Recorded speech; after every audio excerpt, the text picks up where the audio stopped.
Olá pessoal, na aula de hoje nós vamos falar sobre a Guerra Fria, vamos falar sobre o papel do Brasil na Guerra Fria, qual que foi o seu papel, como que ele se comportou nesse momento. Bom, antes de tudo nós precisamos obviamente entender o que é a Guerra Fria.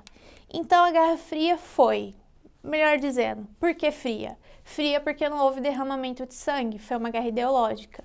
Uma guerra ideológica entre os Estados Unidos e a União Soviética.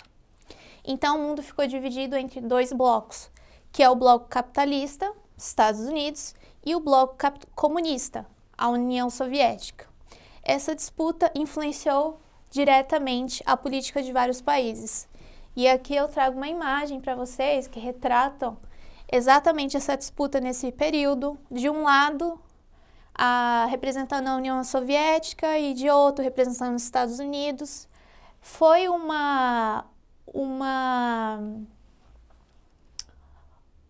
disputa ideológica que não teve derramamento de sangue, mas havia ameaças, já que nesse período o desenvolvimento tecnológico estava muito além, muito desenvolvido. Então, havia ideias, havia conspirações que haviam bombas nucleares, que já havia um grande desenvolvimento. Então havia uma tensão muito grande nessa guerra.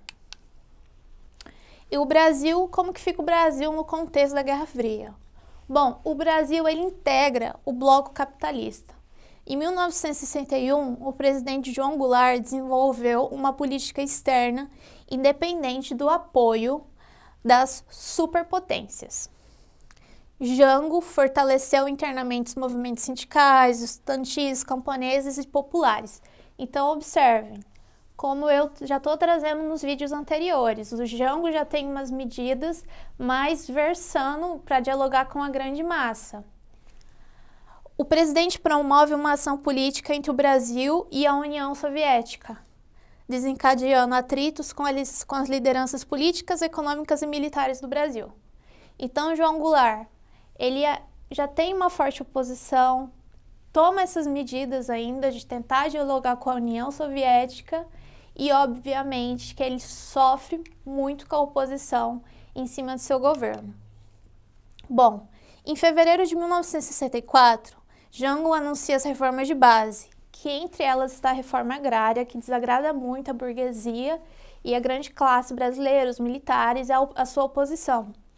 Sua política já era a insatisfação da classe burguesa, como eu já disse, do Brasil, e dos investidores estadunidenses. Os Estados Unidos já está de olho, já está preocupado, gerando um clima propício para o golpe, que aí vem o golpe, que aí entra a ditadura militar.